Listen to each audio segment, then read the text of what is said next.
చాలామంది ఈ సిటీ వల్ల లాభాలు ఏంటంటున్నారు.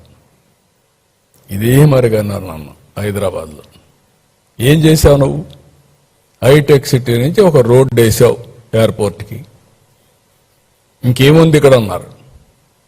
ఈరోజు ఆ రోడ్డే ప్రారంభం. ఈరోజు హైదరాబాద్ ఆ స్థాయికి వచ్చిందంటే నేను భయపడకుండా ముందుకెళ్ళాను కాబట్టి, ధైర్యంగా ముందుకెళ్ళాను కాబట్టి ఈరోజు హైదరాబాద్ అనేది కానీ తెలంగాణకి ఒక ఆయుపట్టుగా తయారయ్యే పరిస్థితి వచ్చింది.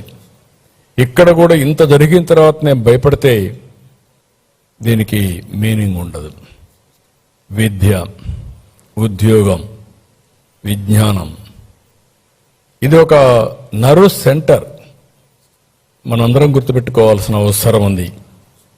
ఈరోజు ఒక అమరావతిని, ఒకప్పుడు హైదరాబాద్ దేశమంతా నగరాలని పాత నగరాలు, Chandigarh one of the best city ఒకప్పుడు. ఇప్పుడు అది ఓన్లీ హెరిటేజ్ సిటీ, పెద్ద ఎకనామిక్ యాక్టివిటీ ఉండదు. ఇటీవల హైదరాబాద్ ఇది బెస్ట్ సిటీ, అది ప్రజెంట్. ఫ్యూచర్కి ఒక సిటీ అవసరం మనందరికీ. ఇండియాలో model city, that is Amaravati. అయితే అమరావతిని అభివృద్ధి చేస్తున్నామని మిగిలిన ప్రాంతాలు నెగ్లెక్ట్ చేయడం లేదు.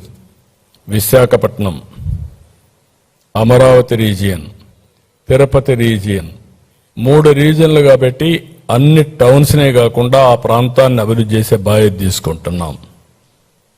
ఒక్కొక్క ప్రాంతానికి ఒక్కొక్క టైప్ ఆఫ్ ఇండస్ట్రీస్ కానీ డెవలప్మెంట్ తీసుకొస్తున్నాం.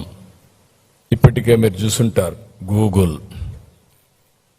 Arcelor Mittal steel city, green ammonia Ramayapatnam, quantum valley Amaravati, drone city, space city, అదే మరి electronic city, horticulture hub Rayalaseema, aquaculture, irrigation మీద ఫోకస్ పెట్టాం.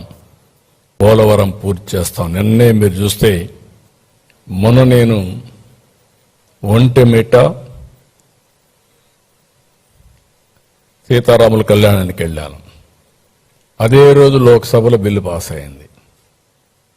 నిన్న నేను 2వ తారీఖు రాజ్యసభలో బిల్లు పాస్ అయింది. నిన్నే మీరు చూస్తే డయాఫామ్ వాల్ పూర్తయింది.